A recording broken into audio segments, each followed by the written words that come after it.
ರೂಪವಿದ್ದು ಫಲವೇನು ಗುಣವಿಲ್ಲದನಕ. ಹೌದು ಹೌದು. ನೋಡಕ್ ಬಹಳ ಚಂದ ಕಾಣಕತ್ತಾರ, ಚಲೋ ಕಾಣಕತ್ತಾರ, ಯಾರೇ ಸಿನಿಮಾ ನಟಿ ಕಾಣಕತ್ತಾರ. ಕರಿ ಅವ್ರ ಬಲ್ಯಕ್ಕೂ ಗುಣನೇ ಸರಿ ಇದ್ದಿದ್ದಿಲ್ಲ ಅಂದ್ರ ಅಂತವ್ರಿಗೆ ತಗೊಂಡು ಏನು ಮಾಡೋದೈತಿ. ನಾ ಹೋಗೋ ಕಡೆ ಗಾಡಿ ಹೇಳ್ತೀನಿ. ಎಷ್ಟೋ ಮಂದಿ ದೇವರ ಗುಡಿಗೆ ಬಂದು ಹಣಿ ಹೊಡಿತಾರ. ಹೌದು. ಅವರ ಮನಸ್ಸಿನೊಳಗ ಭಕ್ತಿ ಇರ್ಲಿ ಅಂದ್ರ ಅದನ್ನೂ ಸಹಿತ ವ್ಯರ್ಥ ಅಂತ ಹೇಳ್ಯಾರಲ್ರಿಪ್ಪ.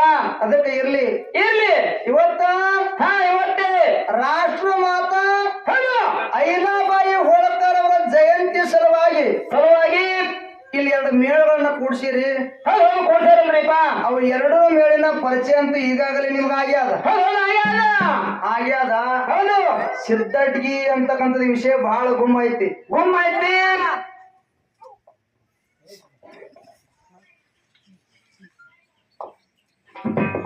ವಿಷಯ ಬಹಳ ಗುಮ್ಮದ ವಿಷಯಗಳು. ಹೌದು.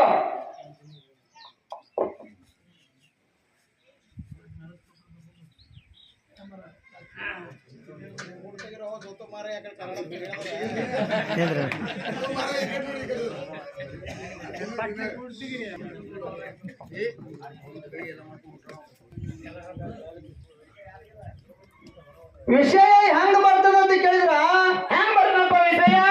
ಯೋಗಿನಾದ ಅಮೋಘ ಸಿದ್ದೇಶ್ವರ ಕೈಲಾಸದೊಳಗ ಅಮೋಘವಾಗಿರ್ತಕ್ಕಂಥ ಭಕ್ತಿಯನ್ನು ಮಾಡ್ದ. ಭಕ್ತಿ ಹೆಚ್ಚಾಯ್ತು.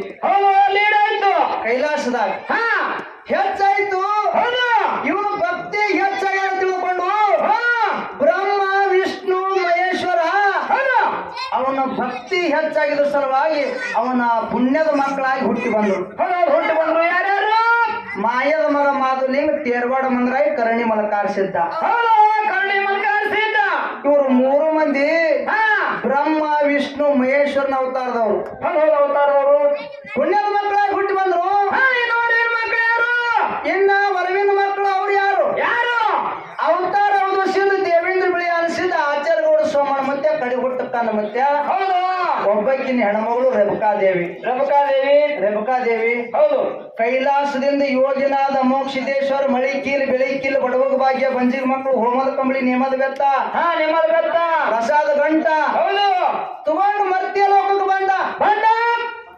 ಇಲ್ಲಿ ಅವತಾರ ಅವಧೂ ಸಿದ್ಧ ದೊಡ್ಡವ, ಬಿಳಿಯಾನ ಸಿದ್ಧ 2ನೇದವ. ಬಿಳಿಯಾನ ಸಿದ್ಧನ ಹೊಟ್ಟಿಗೆ 2ನೇ ಮಗ ಹನುಮನ ಸಿದ್ಧತೆ ಹುಟ್ಟಿ ಬಂದ. ತಮ್ಮ ಸುಮ್ಕೊಂಡು ಹನುಮನ ಸಿದ್ಧ ಹುಟ್ಟಿ ಬಂದ. ಲಗ್ನ ಆಯ್ತು. ನಾಡ ಸಂಚಾರ ಮಾಡ್ಬೇಕಲ್ಲ ಕತ್ತಿದ, ದೇಶ ಸಂಚಾರ ಮಾಡ್ಬೇಕಲ್ಲ ಕತ್ತಿದ, ಭಕ್ತರನ್ನ ಉದ್ಧಾರ ಮಾಡ್ಬೇಕಲ್ಲ ಕತ್ತಿದ.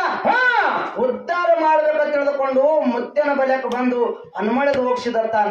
ಏನಂತ್ರಿ? ಮುತ್ಯ, ನಾನು ದೇಶ ಸಂಚಾರ ಮಾಡಕ್ ಹೊಂಟೀನಿ, ನಿನ್ನ ಕೈಯಾಗಿನ ಬೆತ್ತ ಬೇಕು ಮುತ್ಯ ಅಂದು ಹನುಮಳದ ಹೋಗ್ಸಿದ್ದ. ಅವಾಗ ಅಮೋಘ ಸಿದ್ಧ ಹೇಳ್ತಾನ. ಏನಂತ್ರಿ? ಯಪ್ಪ, ಈ ಬೆತ್ತ ಬೇಡ, ಬೆತ್ತ ಬಿಟ್ಟು ಬೇರೆ ಕೇಳು. ಯಾಕಂತ ಕೇಳಿದ್ರಿ, ಈ ಬೆತ್ತ ನನ್ನ ಕೈಯಂದು ನಿನಗೆ ಹೋಯ್ತಂದ್ರ ನಿನ್ನ ಹೊಟ್ಟಿಲೆ ಮಕ್ಕಳಾಗಲ್ಲ ಅಂತ ಹೇಳ್ದ ಅಮೋಘ ಸಿದ್ಧ.